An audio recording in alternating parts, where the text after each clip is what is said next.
Isra Mi'raj, perjalanan malam.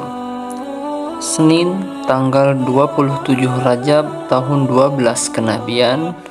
Petang itu baginda Nabi Muhammad SAW mengunjungi keluarga Ummu Hani dan beliau sempat istirahat di sana.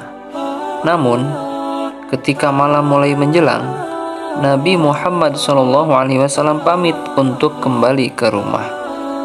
Sepulang dari rumah putri Abu Thalib itu, terlebih dahulu beliau pergi ke Masjidil Haram untuk berdoa di sisi Ka'bah seperti yang biasa beliau lakukan. Ketika berada di tempat paling dihormati oleh seluruh orang di seluruh jazirah itu, rasa kantuk beliau tak tertahankan dan Nabi pun tertidur di Hijr Ismail. Ketika aku sedang tidur di Hijr Ismail, kenang beliau, Jibril datang dan mengusikku dengan kakinya. Aku pun segera duduk.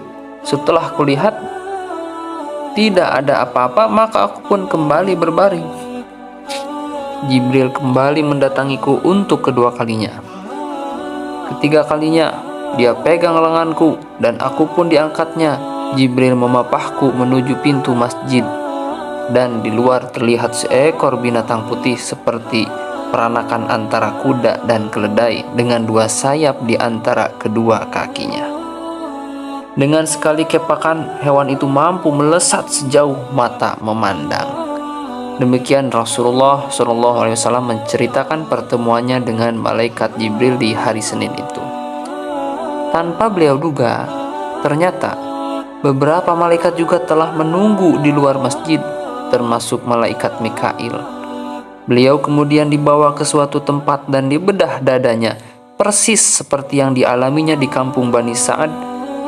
Hanya saja dalam proses pembedahan kali ini, Jibril menyematkan cahaya-cahaya kebijakan, pengetahuan, dan menancapkan lebih dalam arti sebuah keimanan. Inilah persiapan yang dilakukan oleh para malaikat sebelum mereka menaikkan Nabi pada buraq. Demikian hewan putih itu disebut untuk melakukan perjalanan malam. Setelah semua persiapan dianggap cukup, Rasulullah SAW diperintahkan untuk menaiki buraq.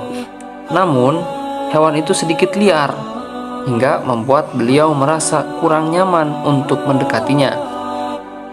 Jibril tanggap dengan suasana ini. Ia jinakkan hewan putih itu dengan mengatakan bahwa orang yang hendak menaikinya adalah makhluk termulia di sisi Allah Subhanahu wa Ta'ala. Seketika itu pula hewan itu menampakkan sifat penerutnya yang begitu anggun dan luwes. Malam itu, dengan didampingi Jibril di sisi kanan dan Mikail di sisi kiri, Nabi Muhammad SAW melesat ke utara menaiki buraq yang menyenangkan. Pertama-tama mereka singgah di suatu tempat yang begitu subur dengan kebun kurmanya. Nabi diperintahkan untuk sholat di sana. Kemudian Jibril berkata, "Itulah Thayyibah, Madinah, dan disitulah engkau akan dihijrahkan." Jadi perjalanan ini sebelum beliau hijrah ke Madinah. Perjalanan kembali dilanjutkan dan beberapa tempat kembali beliau singgahi, di antaranya Madain, Bukit Tursina, tempat di mana Allah berfirman kepada Nabi Musa, kemudian Bethlehem, Palestina, tempat lahirnya Nabi Isa. Dengan perjalanan malam yang menyenangkan ini, Jibril mengajak Rasulullah SAW sejenak meninggalkan keadaan di Mekah yang jauh dari kendalinya, menyingkap perjuangan para nabi pendahulunya dengan mengunjungi tempat-tempat bersejarah mereka, menjauhi sikap berlebihan dan kekejaman jahili orang-orang Mekah, penduduk yang telah merusak diri sendiri dengan sikap tinggi hati mereka, menjauhi sejauh-jauhnya melalui perjalanan buraq tersebut. Di sela-sela perjalanan ini, Nabi Muhammad juga diperlihatkan dunia lain. Dengan jelas beliau melihat kehidupan alam barzah, alam kehidupan setelah kematian. Sebelum hari kebangkitan yang dinamakan alam barzah itu, nanti ada alam barzah sebelum hari kebangkitan, yaitu ketika setelah meninggal, itu di alam barzah. Di sana sang Nabi melihat sekelompok orang yang tengah sibuk bercocok tanam layaknya petani. Hanya saja begitu selesai ditanam pohon-pohon itu langsung berbuah. Menurut keterangan Jibril, inilah sekelompok orang yang di dunia gigih memperjuangkan Islam dengan sepenuh jiwa raga mereka hingga titik darah penghabisan. Ketika perjalanan kembali dilanjutkan, Rasulullah SAW mencium semerbak aroma wangi. Akhirnya beliau ketahui bahwa itulah aroma wangi keluarga kecil Siti Masyitoh, pembantu keluarga Fir'aun yang teguh memegang keimanannya. Masya Allah. Selain semua pemandangan indah itu, baginda Nabi juga melihat pemandangan yang memiriskan hati. Sekelompok orang menampak sedang memakan pepohonan penuh duri. Tentu saja begitu batang-batang itu ditelan, maka tenggorokan mereka bagai dikerat dengan pisau tumpul yang tompel di sana-sini. Inilah balasan bagi mereka yang tidak pernah mau menyedekahkan harta kekayaannya. Jadi jangan lupa sedekah ya, bantu orang-orang yang membutuhkan, terutama dalam menyebarkan, menciarkan agama Islam. Kekayaan yang mereka punyai hanya menjadi sarana kesewenang-wenangan tanpa mau memberikan perhatian kepada orang-orang yang membutuhkan. Dan masih banyak lagi pemandangan-pemandangan memilukan yang beliau saksikan dalam perjalanan ini. Jadi Isra Mi'raj itu bukan hanya perginya Rasulullah dari Mekah ke Palestina kemudian ke Sidratul Muntaha, tetapi Rasulullah itu banyak sekali menyaksikan beberapa kejadian-kejadian. Beberapa peristiwa menarik lain yang beliau alami adalah tatkala dua orang memanggilnya, satu di sebelah kanan dan yang lainnya di sebelah kiri. Atas anjuran Jibril, Nabi tidak menghiraukan mereka berdua, karena tidak boleh, kata Jibril, jangan kau lihat, jangan kau hiraukan. Ketika Jibril dimintai keterangan perihal dua orang itu, ia mengatakan bahwa yang berada di sebelah kanannya adalah simbol dari ajaran Yahudi, sementara yang satunya adalah lambang ajaran Nasrani. Menurut keterangan malaikat penyampai wahyu itu, seandainya baginda Nabi berkenan menengok mereka, niscaya pengikut setia beliau akan berpaling memeluk agama Yahudi maupun Nasrani. Kalau hal ini terjadi, tentunya apa yang telah beliau perjuangkan selama ini akan berakhir naif, berakhir sia-sia. Misi yang diembannya sebagai nabi terakhir penyempurna agama-agama terdahulu akan gagal di tengah jalan. Namun, berkat bimbingan Allah melalui Jibril malaikatnya, semua itu dapat dihindari, insyaallah. Dimanapun baginda Nabi berada, sepertinya cobaan senantiasa menyertai beliau. Saat itu, meskipun pengawalan ketat telah dilakukan oleh Jibril maupun Mikail, akan tetapi semua itu tidak menciutkan nyali iblis untuk mencelakai Nabi. Ketika mereka tengah asik melesat ke utara, iblis mengejar dengan membawa bola api di tangannya. Tatkala Rasulullah menoleh, beliau melihat iblis yang terlihat begitu terburu-buru itu. Sesaat kemudian Jibril mengajarkan sebuah doa pada Nabi. Begitu doa itu dilantunkan dari bibir mulia Nabi Muhammad SAW, iblis yang mengejar mereka langsung terpelanting, terhempas menjauh. Akhirnya perjalanan itu pun dapat dilanjutkan dengan nyaman hingga mendarat di Baitul Maqdis, Yerusalem, Palestina. Buraq yang telah memberi tumpangan itu pun beliau tambatkan di depan masjid, disimpan di parkir tempat biasa para nabi terdahulu menambatkan kendaraan mereka. Di dalam masjid terlihat jamaah dalam jumlah besar telah menanti kehadirannya, dan panggilan untuk melaksanakan sholat segera dikumandangkan. Rasulullah diminta melangkah maju, berdiri mengimami mereka yang berjajar rapi di belakangnya. Semua yang berdiri berderet-deret di dalam masjid itu pun larut dalam khidmat sholat yang diimami Nabi Muhammad SAW. Setelah sholat 2 rakaat itu selesai, hadirin mengucapkan salam kepada beliau. Jibril segera mendekati baginda Nabi dan berbisik, "Wahai Muhammad, tahukah engkau siapa mereka yang berjajar rapi melaksanakan sholat di belakangmu itu tadi?" "Tidak," jawab Nabi singkat. "Mereka adalah seluruh nabi terdahulu yang telah diutus oleh Allah Subhanahu wa Ta'ala," jelas Jibril. Mendengar hal itu, sontak Rasulullah tak kuasa menahan rasa syukur beliau atas kehormatan yang diberikan oleh Allah kepadanya. Ini adalah suatu anugerah yang tiada terkira, sebuah kenikmatan yang tak pernah beliau bayangkan sebelumnya. Semua ini terasa sangat berarti dan kata-kata manusia terasa sempit untuk mengungkapkannya. Dalam arti rasa itu tidak dapat diwakilkan oleh kata-kata. Dengan penuh haru beliau berkata, "Segala puji bagi Allah yang telah mengutusku sebagai rahmat bagi seluruh alam, pembawa berita gembira dan penyampai berita ancaman bagi seluruh umat manusia. Kalian telah memujiku dan aku pun tiada henti memuji Tuhanku." Kemudian seseorang berkata lantang, memperkenalkan siapa gerangan yang telah mengimami mereka. "Dia adalah sebuah anugerah bagi kalian semua. Dialah Muhammad SAW, sang Nabi penanggung orang-orang yang haus." Dan ternyata yang mengatakan itu adalah Nabi Ibrahim alaihissalam. Setelah itu Jibril mendekat dengan membawa 3 gelas, yang satu berisi air, yang satu berisi susu, dan yang satu berisi minuman keras. Kemudian malaikat Jibril menyuguhkan kepada baginda Nabi agar beliau memilih mana yang dia sukai. Aku mendengar seseorang berkata kenang beliau ketika menceritakan peristiwa itu kembali. Jadi ada orang yang ngomong gini, "Jika Muhammad meminum air itu, niscaya umatnya akan tenggelam.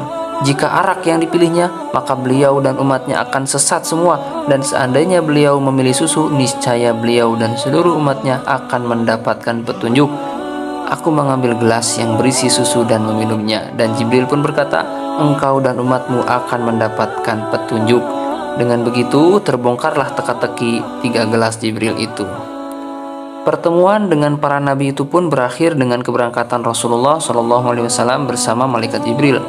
Kini sebuah tangga telah terpasang, menjulang ke atas menembusi angkasa menuju ke langit ketujuh.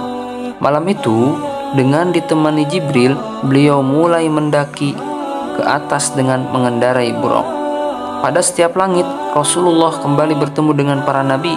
Nabi Adam menduduki tingkatan langit pertama. Bapak dari seluruh manusia itu menyambut dengan lembut dan mengakui kenabian yang disematkan Allah pada putra Abdullah itu.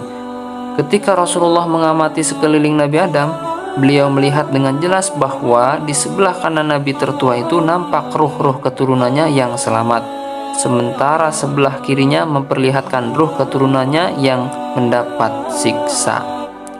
Langit kedua dihuni oleh Nabi Yahya dan Zakaria.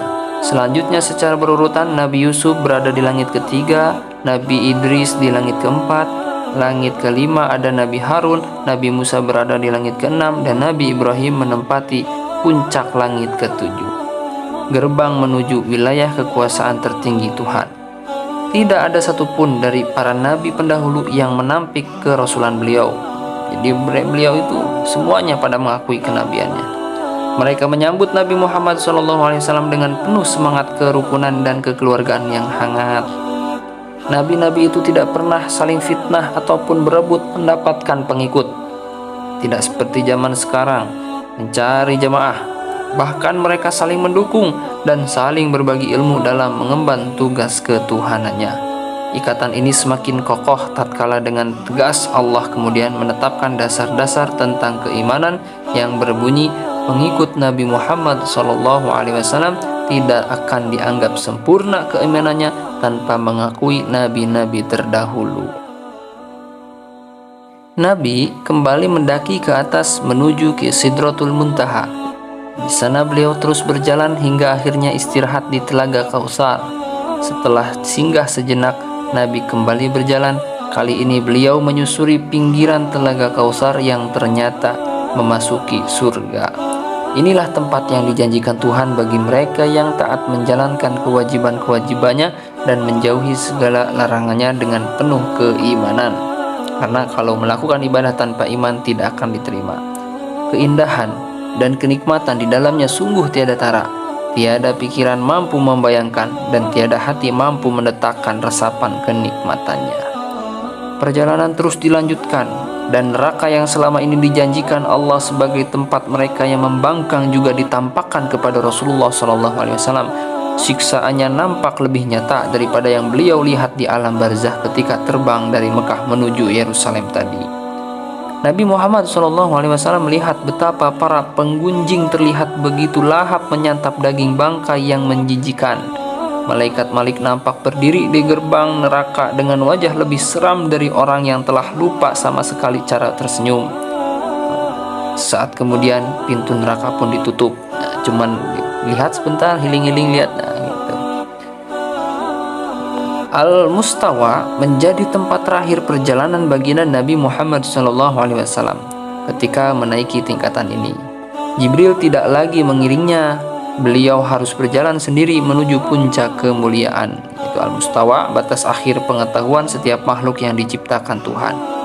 Di sini Nabi Muhammad SAW menerima perintah untuk mengerjakan sholat sebanyak 50 kali.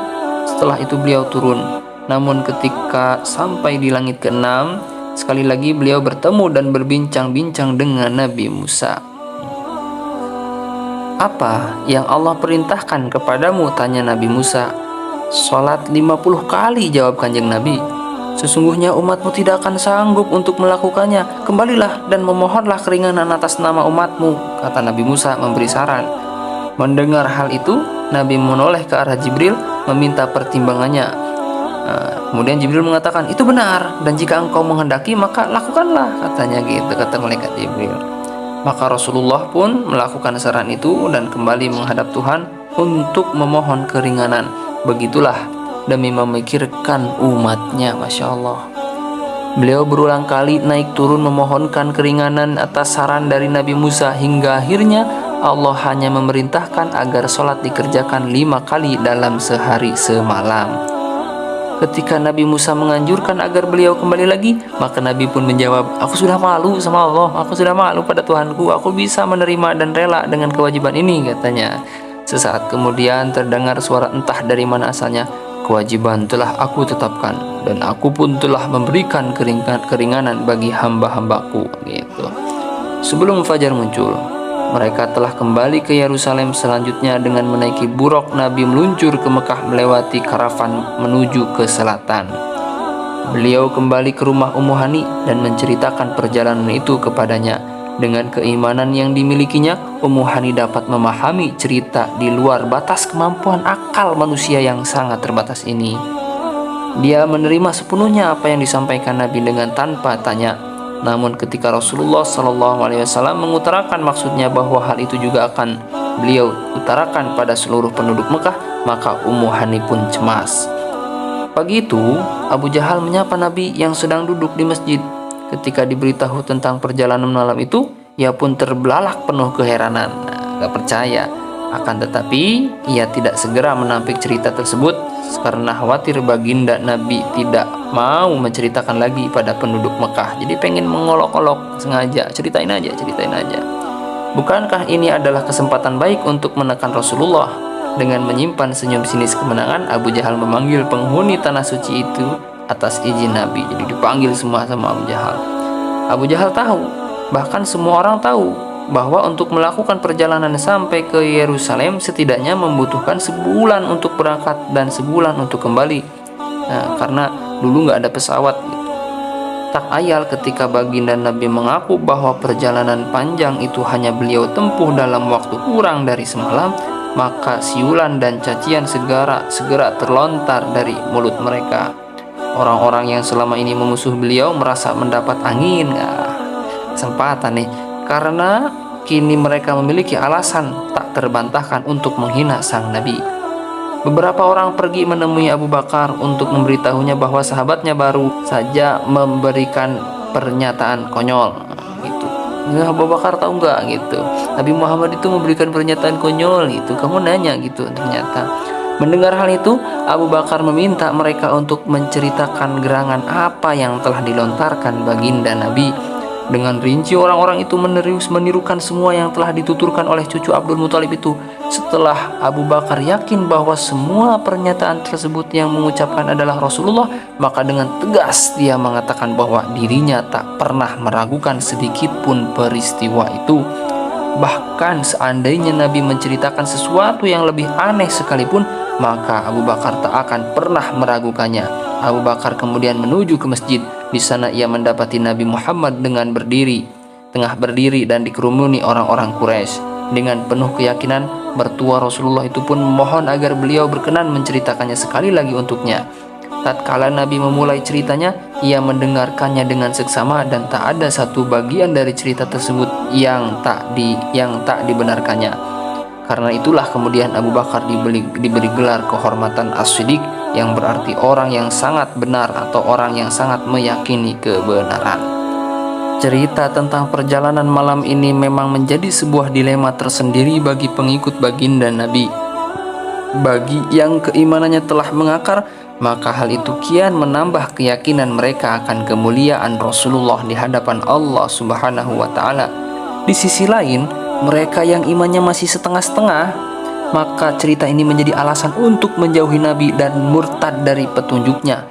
Meskipun demikian, orang-orang yang meragukan putra Aminah ini kembali berpikir ulang, karena ketika mereka meminta bukti, maka bukti itu pun disuguhkan oleh Rasulullah dengan begitu rapi. Pernah ke sini, pernah, apa buktinya, disebutkan buktinya. Pernah ke sini, pernah, apa buktinya, disebutkan buktinya. Itu. Salah satu dari mereka yang pernah berkunjung ke Baitul Maqdis meminta agar Nabi menggambarkan tempat tersebut. Betapa terkejut hati mereka. Ternyata beliau mampu menceritakan secara detail setiap sudutnya, ruang, dan setiap jengkal dari bangunan suci itu. Bahkan beliau memberi mereka lebih dari itu. Tahunya cuma segitu, kamu nanya gitu. Dengan begitu yakin, beliau berani menceritakan secara rinci karavan dagang yang baru kembali dari Syria. Ada sekelompok yang pedagang baru kembali dari Syria itu. Ceritakan berapa jumlah mereka, unta-unta yang dibawa, dan kapan mereka akan tiba di Mekah gitu. Semua itu terbukti kebenarannya dan mereka pun mulai mempertanyakan keraguan hatinya masing-masing. Kok bisa ya? Kok bisa ternyata benar gitu apa yang disampaikan oleh Rasulullah. Perjalanan malam dari Mekah ke Yerusalem ini merupakan episode baru dalam perjuangan dakwah baginda Nabi Muhammad SAW. Kini beliau telah diajak Tuhan menembus batas ruang dan waktu. Islam tidak melulu mengandalkan kecerdasan dan kelihayan otak manusia. Jadi tidak semuanya tentang akal, tapi tentang keyakinan dan akal harus sinkron. Namun dengan perjalanan malam telah menegaskan sesuatu yang lebih inti dari sekedar pengetahuan, yaitu keimanan. Perjalanan malam ini tidak memerlukan pembenaran otak manusia yang terlalu kerdil untuk memahami kuasanya. Sejak malam itu, pengikut Muhammad SAW telah dididik bahwa tidak semua yang diajarkan Tuhan melalui nabinya akan dapat ditangkap oleh kemampuan otak mereka. Jika mereka ingin memahaminya, justru harus meninggalkan terlebih dahulu pemberhalaan terhadap akal manusianya dan mengenakan sabuk keimanan. Inilah Isra Miraj yang fenomenal itu. Peristiwa ini begitu agung, bahkan karena keagungannya itu, semua itu direkam oleh Allah di dalam kitab sucinya, surat Al-Isra ayat 1. Subhanalladzi asra bi'abdihi laylan minal masjidil harami ilal masjidil aqsa alladzi barakna hawlahu linuriyahu min ayatina innahu huwas sami'ul basir. Maha suci Allah yang telah memperjalankan hambanya pada suatu malam dari Masjidil Haram menuju Masjidil Aqsa yang telah kami berkahi sekelilingnya agar kami perlihatkan kepadanya sebagian dari tanda-tanda kebesaran kami. Sesungguhnya Dia adalah Maha Pendengar lagi Maha Mengetahui. Assalamualaikum warahmatullahi wabarakatuh.